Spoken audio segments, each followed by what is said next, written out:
qu'on est la meilleure tribune du championnat. Mais oui, je veux dire qu'on est la meilleure tribune du championnat. Allez, on va commencer avec nos internationaux. Il y a Soiseau qui a joué 90 minutes de la défaite du Chili 1-0 face à l'Équateur. Caceres a joué le dernier quart d'heure du nul 1 partout du Venezuela au Pérou. Dalinkra a joué la deuxième mi-temps face à Gibraltar et a fait sa première sélection. Effectivement, avec les A. Begraoui était titulaire et capitaine pour le match du Maroc U23 lors de leur victoire 1-0 contre les USA. L'équipe de France U19, elle a passé le premier tour de qualif Euro 19, défaite 2-1 contre le Danemark. Lamadi est entré en jeu à 46e et expulsé à 80e. Wissa est entré en jeu à 112e minute. Il se qualifie pour les seconds tours lors des tours de qualification du 19 2024. Les U17 affronteront donc l'Ouzbékistan demain matin, samedi à 9h30 sur la chaîne d'équipe en quart de finale du mondial. Donc Niflor est deuxième gardien, il a joué le second match, mais pour le moment il est sur le banc. Mais est-ce qu'ils vont continuer la compétition? Parce qu'apparemment on a un joueur qui a joué avec le Niger. Ouais. Je crois, et du coup on n'a pas le droit de faire tout ça, le bel amateurisme, professionnalisme, pardon, excusez-moi, de notre fédération française de football. Et apparemment, si j'ai bien compris, du coup la France ne risque rien parce que c'était dénoncé trop tard. Il y avait un délai qui était passé, donc c'est trop tard pour se plaindre, maintenant c'est fini, ben voilà. Ouais. C'est trop tard quand c'est l'équipe de France. Ça aurait été le Zaïre par exemple, je suis pas sûr que ça aurait été trop tard. Mais si le Zaïre c'est trop tard, parce que ça fait quoi, oui, 20 ans c'est vrai, oui, c'est vrai. Après. C'est vrai que j'ai pris le seul pays qui n'existe plus, mais c'était pour. On a des nouvelles du Congo belge ou pas? Non, allez, on enchaîne avant que ça dérape. Le programme des jeunes du centre de formation et des féminines. Déplacement à Thonon, Grand Genève FC, donc le club de Valentin Liénard pour ceux qui suivent sur les réseaux, et surtout de Brian Bergogneau, le coach qui coach cette équipe depuis quelques temps. Ce sera samedi à 18h à Thonon-les-Bains. Ça va être compliqué comme déplacement pour nos Toulousains. Les U19 recevront l'OM dimanche à 11h sur l'annexe Bristaton. Pour info, il y a eu le tirage au sort de la Gambardella, donc la Coupe de France des jeunes qui a eu lieu cette semaine au premier tour fédéral. C'est l'équivalent du 64e de finale. Ça sera le 10 décembre à Angoulême-Charente FC, qui est une équipe de régionale. Et pour terminer, pour l'académie, les U17 recevront Istres dimanche 14h30 à la Ramée. Nos féminines, elles ont un gros match ce week-end puisqu'elles se déplacent chez les leaders grenobloises, le Grenoble Foot. C'est dimanche à 13h en même temps que Nice TFC. On vous fera suivre ça bien entendu en direct du Danube. Les U23 LR réceptionnent Toulouse Métropole samedi à 20h sur l'annexe Bristaton. Derby ou pas derby? Pas derby. Ah bon? Toulouse, c'est pas derby pour toi? C'est quoi alors un derby? Il y a une aminosité entre les deux, il y a quelque chose, une histoire commune. Non. Si, l'an dernier, il y a eu match à rejouer, je peux te rappeler. À cause des lumières, mais c'est parce que Mehdi a éteint l'éclairage. Oui, on le sait tous que Mehdi aussi avait encore les clés de Toulouse Métropole. Donc, après, si TFC Montpellier c'est un derby, Toulouse Métropole c'est forcément un derby aussi. Oui, si vous voulez. Et les U19, les 19, si les U19 se déplacent à Marseille pour le choc de cette phase de groupe, puisque le vainqueur de ce match sera presque assuré de jouer la phase élite. Donc un gros week-end pour nos féminines aussi. Ce sera à 14h30 au campus OM et non pas sur campus FM. Les annonces chaque vendredi et les résultats chaque lundi, messieurs. Voilà pour le programme complet. Pendant les quelques minutes qui nous restent avant qu'on reçoive Pascal Despérou pour un super entretien, on va se replonger dans le TFC Naples de 1986. On a le virage Bristaton qui a été sanctionné par la LFP puisqu'il sera la tribune basse sera fermée, pas de reclassement et un communiqué du club. On va vous lire le communiqué ici présent. Ces incidents ont entraîné la convocation du club devant la commission de discipline, blablabla. La fermeture du virage Bristaton pour un match ferme et un match avec sursis avec effet immédiat. Le club prend acte de cette sanction après décision de ne pas faire appel. En conséquence, le virage bas, donc comprenant les portes 5, 6, 7, 8 et 9, sera fermé lors de la réception de Lorient le 3 décembre. Aucune option de remboursement ou de remplacement ne sera proposée. Nous tenons à réaffirmer que nos supporters dans les cités 93 sont les plus fervents représentants, jouant un rôle essentiel dans le renouveau du TFC, blablabla, mais ils ont utilisé de la pyro et c'est pas bien. Je le clôture un petit peu. Messieurs, est-ce que vous comprenez ce choix du TEF de pas de replacer nos supporters? Pas vraiment, franchement pas vraiment. C'est pas comme si on allait faire guichet fermé contre Lorient. Je pense qu'il y aurait vraiment eu la place de faire venir ceux qu'ils voulaient.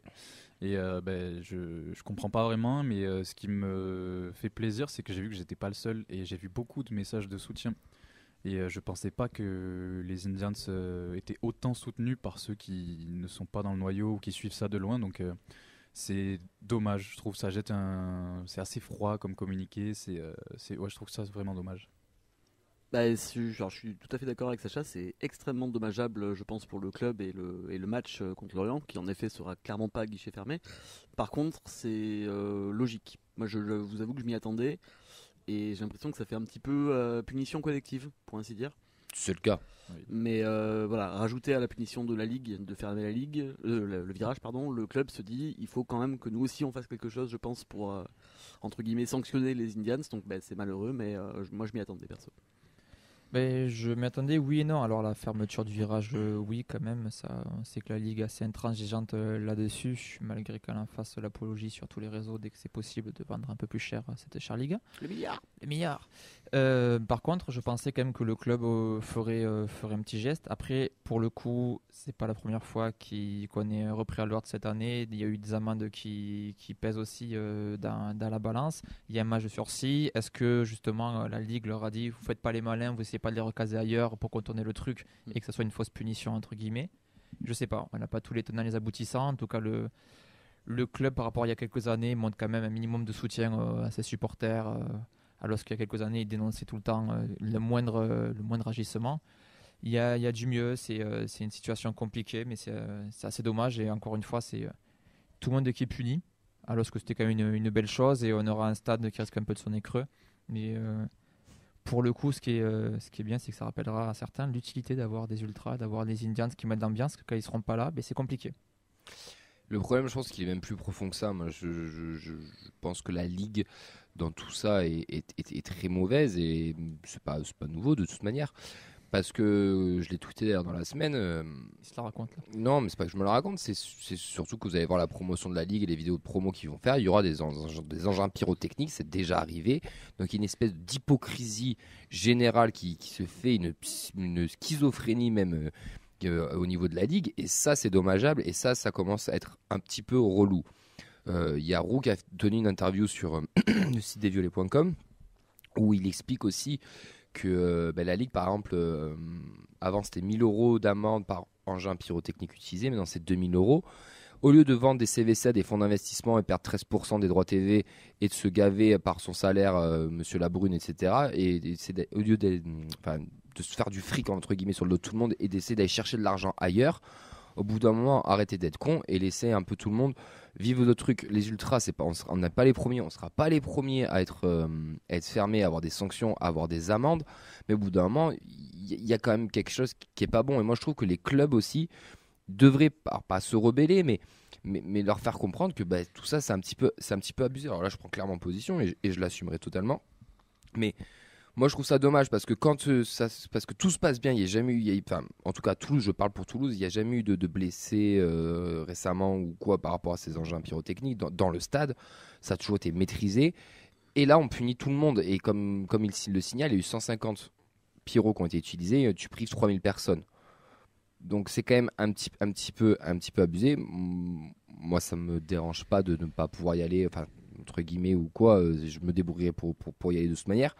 Mais que le club ne fasse rien et qu'il soutienne ce truc de la Ligue, ça m'embête un peu parce que je trouve qu'ils jouent un jeu dangereux dans leur communication où sur le grand public ils font un peu style on est là, on est présent, et par derrière il n'y a pas vraiment de communication. Et des infos qu'on a, la communication entre les Indians ou les groupes de supporters et le club, elle n'est pas non plus si fluide que ça. Donc je trouve ça un petit peu dommageable. Et quand tu te vantes d'être très proche de tes supporters, de les mettre en avant sur les réseaux dès qu'ils font un beau tifo et que tu fais des super reels et des super machins, quand ils ont besoin de toi, ce serait peut-être bien aussi d'aller les soutenir et de leur proposer des solutions de repli, ouais. Après, on n'est malheureusement pas les seuls. Il y a beaucoup de clubs sanctionnés. Absolument. Après, ça reprend aussi le travail de l'Association nationale des supporters. L'avocat Maître Pierre Barthélémy, qu'on a vu au téléphone l'an dernier, qui retweetait justement cela, qui disait la pyrotechnie terrorise ces gens jusque dans leur lit. Acharnement de sanctions démesurées pour des animations festives qui font la promotion du foot français. Ouais. Donc ce cas, il dépasse aussi Toulouse. C'est un symbole de plus, c'est une ville de plus concernée par ces incidents et ces stigmatisations systématique contre ses supporters pour des raisons qui s'approchent de la privation de liberté tout simplement.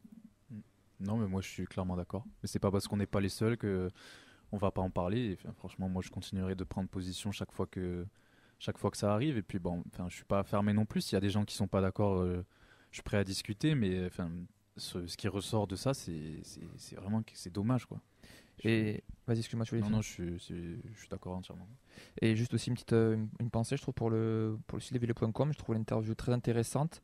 Et par contre, le flot de commentaires négatifs qu'il y a eu m'a assez étonné. Alors c'est vrai, c'est toujours des fois c'est les minorités qui activent. On voit pas la majorité silencieuse, mais on voit la minorité qui est un peu virulente. Et là, pour le coup, un flot de commentaires. Ces gens-là sont quand même bien contents quand il y a les Indians pour mettre l'ambiance. Et même les commentaires, j'ai vu Paul Cometto, Alexandre Roux réagir à ces commentaires-là. Franchement, il y avait des trucs qui étaient un petit peu Ouais, mais excessifs, quoi. dans les deux sens, tu vois. Parce que ça, autant j'ai vu, mais du coup, ça a fait aussi, réagir certaines personnes qui l'auraient peut-être pas fait pour soutenir les Indians. Et moi, je pensais pas qu'ils seraient autant soutenus sur les réseaux sociaux quand on voit comment ça réagit vite et comment ça se passe, quoi. Donc, il y a quand même, ça polarise un petit peu la communauté, mais j'ai vu plus de messages de soutien que ce que j'aurais espéré.